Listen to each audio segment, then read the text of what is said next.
Hello mes Pams, aujourd'hui je réponds à une des questions que j'ai reçues par message privé sur l'empathie et l'hypersensibilité.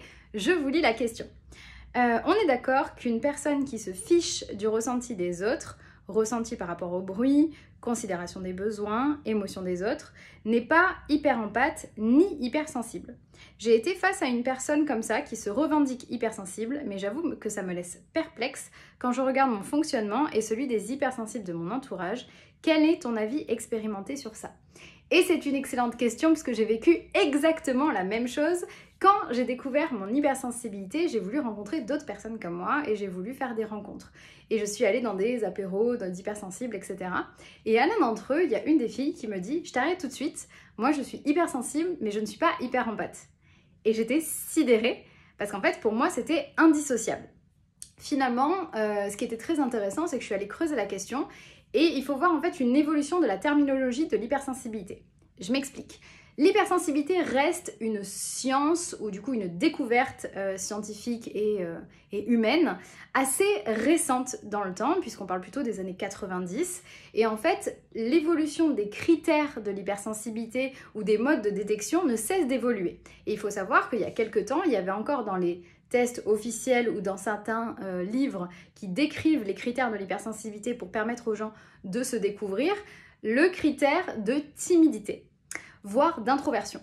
Et en fait, c'est extrêmement intéressant dans ce qu'on voit ici, puisqu'en fait, aujourd'hui, on est revenu sur ce critère. Aujourd'hui, on sait qu'il y a plus de 30% des hypersensibles qui sont extravertis. Hello.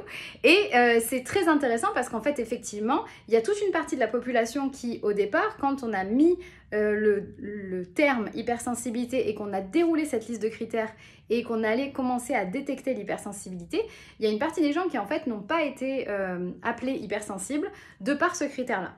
Pourquoi je vous parle de ça? Parce que c'est très important de se rappeler que les critères d'hypersensibilité et ce qu'on va mettre dedans ne cessent d'évoluer.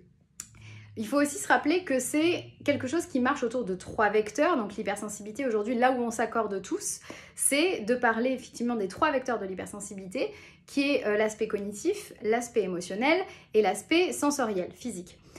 Par exemple, le fait d'avoir une tête avec une mentalisation qui tourne en boucle, enfin de se poser des questions en permanence, etc., cette neuroatypie, c'est un premier point. Le deuxième point, ça va être la haute émotionnalité, la haute sensibilité émotionnelle, qui est caractérisée par un peu ces montagnes russes émotionnelles qu'on peut vivre, mais aussi leur intensité, que ce soit positif ou négatif. Et enfin, dans l'aspect sensoriel et physique, on va avoir notamment les hyperesthésies et le développement de certains sens qui va être très poussé. Au-delà de ces 3 vecteurs, il faut se rappeler que ces vecteurs sont comme des recettes. Ça veut dire qu'on va avoir un petit peu chacun son propre dosage dans chacun de ces vecteurs. Et donc du coup, qu'il y a autant d'hypersensibilité que d'hypersensible. Ce qui fait que ça peut créer parfois un manque de compréhension entre chacun des hypersensibles. Donc là aussi, l'empathie n'a pas été en fait tout de suite mis comme un critère. Parfois ça a été rajouté, parfois ça a été dissocié. Donc là, moi, je vais apporter ma réponse personnelle. Personnellement, en tant qu'accompagnante, sur les femmes que j'accompagne, je n'accompagne que des hypersensibles empathiques. Voilà, ça c'est mon cas. Non pas que les hypersensibles sont tous empathiques, mais en fait, moi, je ne travaille qu'avec ce type de personnalité puisque mes outils sont conçus sur mesure pour aider les hyperempathes. Et voilà, c'est avec ces femmes-là que je travaille. Donc, effectivement, pour moi aussi, c'était quelque chose de difficile à concevoir et je pense qu'en fait, c'est particulièrement difficile à concevoir justement pour les hypersensibles empathes. Ça, c'est un autre point. Et enfin, ce qui est un élément qui peut être intéressant pour compléter, c'est de se rappeler qu'en fait, de plus en plus, on est en train de découvrir des doubles atypies. Et je pense qu'on parlera peut-être même de double, triple, multiple atypie plus tard. Vous savez qu'aujourd'hui, on est en train de mettre en lumière que l'hypersensibilité, vous pouvez être hypersensible et au potentiel. Vous pouvez être hypersensible et avoir un TDAH.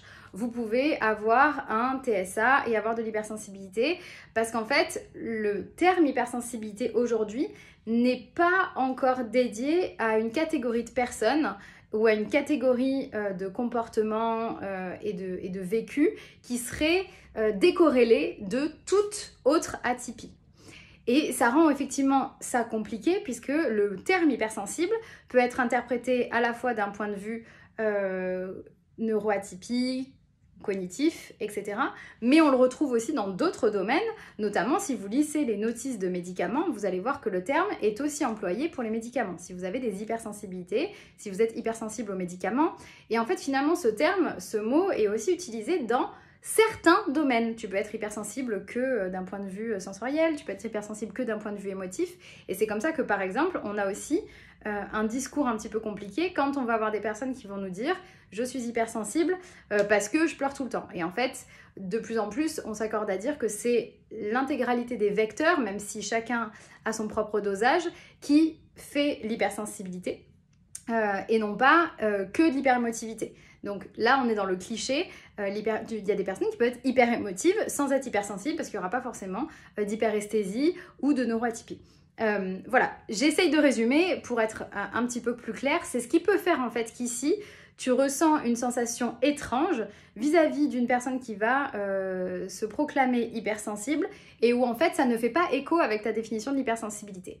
Par contre, je veux mettre tout de suite un disclaimer. Je pense qu'aujourd'hui, on n'est pas capable, personne n'est capable de dire à quelqu'un qui s'est renseigné sur le sujet et qui dit « moi je me trouve hypersensible », tu ne l'es pas. Et je le dis parce qu'en fait, il y a plusieurs personnes, notamment certaines personnes qui ont des communautés assez importantes, qui se disent « moi je suis hypersensible, mais je vois tout le monde qui dit que il est hypersensible et je sais que c'est faux et qu'on est très peu, etc. » En fait, le fait que quelqu'un soit hypersensible différent de vous n'enlève en rien la véracité et la valeur de votre hypersensibilité. Et je pense qu'aujourd'hui, c'est encore un sujet qui est trop méconnu d'un point de vue global. C'est-à-dire que je pense qu'on a beaucoup de choses à découvrir sur le cerveau humain, sur le fonctionnement des émotions et sur le fonctionnement du corps, de la sensorialité qu'on ignore. Et donc du coup, je préfère toujours garder de la nuance sur ça. Moi, tout ce que je sais, c'est que j'aide un certain type de population, un certain type d'hypersensibles, qui sont des femmes qui vont avoir cette sensibilité, cette hypersensibilité autour de ces 3 vecteurs et de l'hyperempathie et qui souvent souffrent de cette hyperempathie et qui du coup mettent leurs besoins de côté pour aller mieux. Mais je suis personne pour dire toi t'es hypersensible, toi tu ne l'es pas, surtout s'il y a eu un travail autour de ça. Et je pense qu'on devrait garder tous cette bienveillance. Et du coup je vais terminer cette vidéo avec un dernier élément qui est pourquoi tu te poses cette question.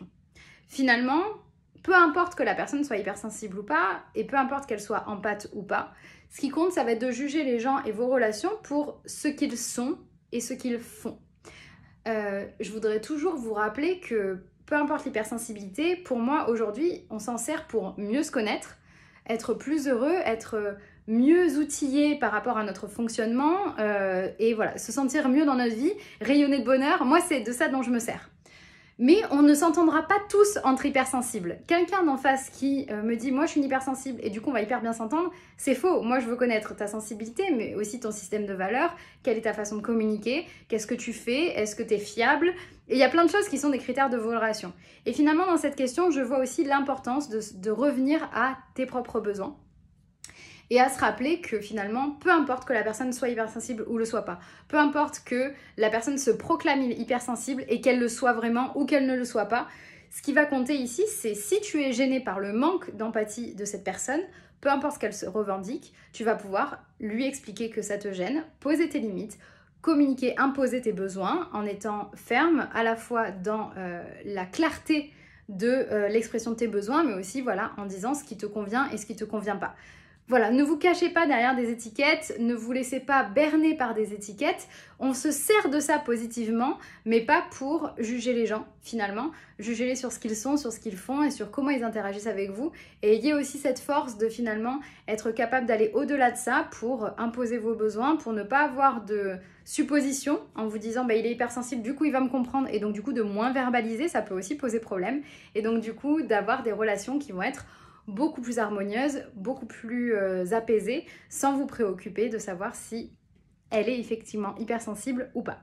J'espère que cette vidéo vous aura éclairé.